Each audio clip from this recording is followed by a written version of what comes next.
Informaatika didaktika kursuse programmi leiad e-didaktikumi avalehelt. Aine mahuks on 3 ainepunkti, millest siis 26 akadeemilist tundi on kontakttunnid ja e-õppe ning ülejäänud on iseseisva töö maht. Aine lõpeb eksamiga, mis tähendab siis, et aine on hindeline. Aine eesmärgiks on eelkõige luua siis võimalused ülevaate saamiseks informaatika põhialustest. Samuti on eesmärgiks toetada teie oskust eelkõige analüüsida koolieelse lasteasutuse riikliku õppekava, info ja kommunikatsiooni, tehnoloogia rakendamise seoseid. Samuti kujundada oskust organiseerida õppeprotsessi lasteasutuses lähtudes informaatika põhialustest. Aine sisuks eelkõige siis põhimõisted, milleks informaatika, õppekava, didaktika. Samuti vaatame erinevaid õpikäsitlusi. Keskendume digitaalsetele õppematerjalidele, õpitsenaariumitele ja õpilugudele ning ise tuleb ka kavandada üks õpiprojekt.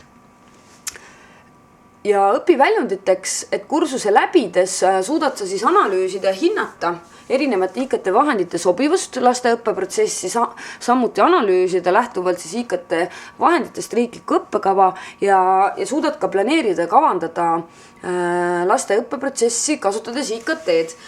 Õppeprotsessina nähakse siin nii õppeprotsessi lastega kui ka pedagoogidega. Samuti on lahti kirjutatud hindamiskriteeriumid, et kuna aine on hindeline, tuleb sul kõik ülesanded esitada tähtajaks, nii individuaalsed tööd kui ka e-õppetööd ja tunnitööd. Ja hindelised on siis 3 iseseisvat tööd ja 2 e-õppe ülesannet pluss siis test põhimõistete peale, mis toimub kursuse lõpus. Kõik tööd tuleb esitada tähtajaks ja hinde panekul omab siis olulist rolli ka sinu täpsus kodutööde esitamisel, samuti seminarides osalemine ja ka sinu panus siis aktiivsetes aruteludes. Ja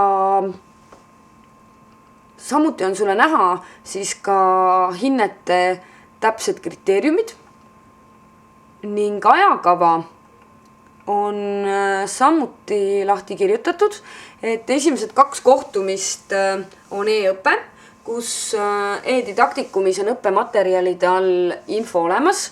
Esimene iseseisev töö on samuti e-didaktikumis olemas ja iseseisev töö 2 ja 3 lisanduvad sinna peale esimest siis kontakttundi, mis toimub 21. märtsil. Seega enne 21. märtsi on sul vaja ära teha 2 e-õppe ülesannet, mille sa leiad õppematerjalide alt ja 1 iseseisev töö, mis siis on e-didaktikumis ülesannete all.